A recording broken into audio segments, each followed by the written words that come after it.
जरा सोचिए क्या हो अगर 1400 साल पुरानी एक किताब में शरीर विज्ञान का ऐसा राज छिपा हो जिसे मॉडर्न साइंस ने कुछ ही समय पहले समझा है। आज हम देखने वाले हैं एक ऐसा अनोखा संगम जहां एक प्राचीन ग्रंथ और मॉडर्न साइंस आमने सामने आते हैं, और बात होगी दर्द के एहसास की। तो सवाल ये उठता है कि दर्द, ये जो एहसास है, ये आखिर शरीर में होता कहाँ पर है?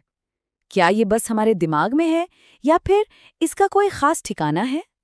इसका जवाब शायद उतना सीधा नहीं है जितना हम सब सोचते हैं। तो चलिए शुरू करते हैं पहले खंड से, दर्द का रहस्य, और देखते हैं कि कैसे ये एक आम धारणा को चुनौती देता है। देखिए, सदियों से यही माना जाता था कि दर्द का जो भी लेना देना है वो या तो हमारे दिमाग से है या फिर पूरे शरीर से। लेकिन क्या ऐसा हो सकता है कि इसका एक खास बायोलॉजिकल स्विच हो, एक स्विच जो कहीं और नहीं बल्कि हमारी त्वचा में ही छुपा हो? अब आते हैं दूसरे खंड पर, एक प्राचीन और सच कहूं तो बड़ा ही हैरान करने वाला सुराग। ये सुराग एक 1400 साल पुराने बयान से मिलता है।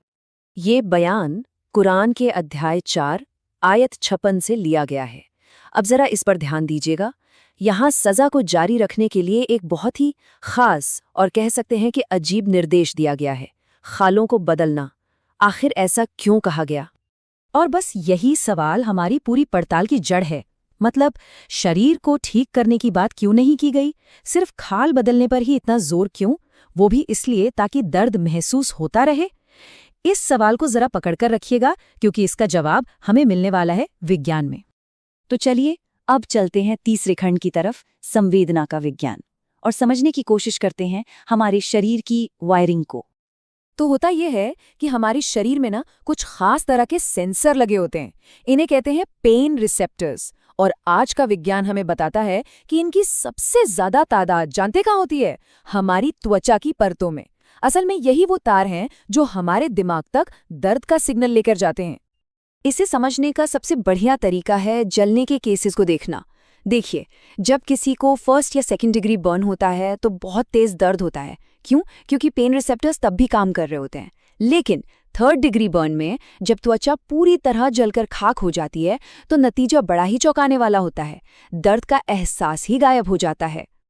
मतलब बिल्कुल साफ है, जब त्वचा पूरी तरह जल जाती है तो दर्द का सिग्नल भेजने वाले वो जो रिसेप्टर्स थे ना, वो भी खत्म हो जाते हैं, और नतीजा उस हिस्से में कोई दर्द महसूस ही नहीं होता। ये एक मानी हुई मेडिकल सच्चाई है। तो अब आता है चौथा खंड, विज्ञान और ग्रंथ, और यहीं पर है वो आहा मोमेंट, जब हम इन दोनों धागों को एक साथ जोड़ेंगे। तो देखिए, अब हमारे सामने दो बातें हैं। एक तरफ आज का विज्ञान हमें बता रहा है कि पूरी तरह जली हुई त्वचा दर्द महसूस नहीं कर सकती, और दूसरी तरफ 1400 साल पुराना एक ग्रंथ कह रहा है कि दर्द का एहसास बनाए रखने के लिए जली हुई त्वचा को नई त्वचा से बदलना ही होगा। क्या ये कनेक्शन आपको भी दिख रहा है? ये जो तालमेल है ना, ये वाकई हैरान कर देने वाला है। सोचिए, दर्द को जारी रखने के लिए आपको एक नई त्वचा चाहिए जिसमें काम करने वाले नए पेन रिसेप्टर्स मौजूद हों। ये बात आज की मॉडर्न मेडिकल समझ से हूबहू मेल खाती है। और अब हमारा आखिरी खंड, एक वैज्ञानिक का निष्कर्ष। चलिए देखते हैं कि जब एक एक्सपर्ट ने इस जानकारी को समझा तो उनका रिएक्शन क्या था।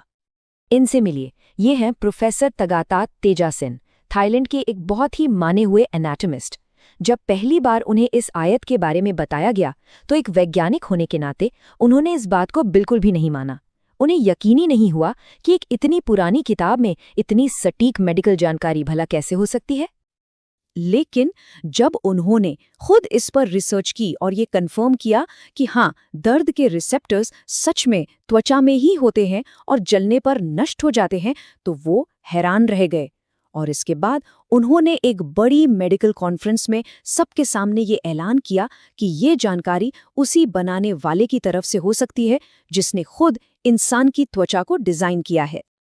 तो आखिर में सवाल बस यही आकर रुक जाता है, माइक्रोस्कोप के बनने से सदियों पहले एक 1400 साल पुरानी किताब में दर्द और त्वचा के बारे में इतनी सटीक, इतनी गहरी जानकारी आखिर आई कहाँ से?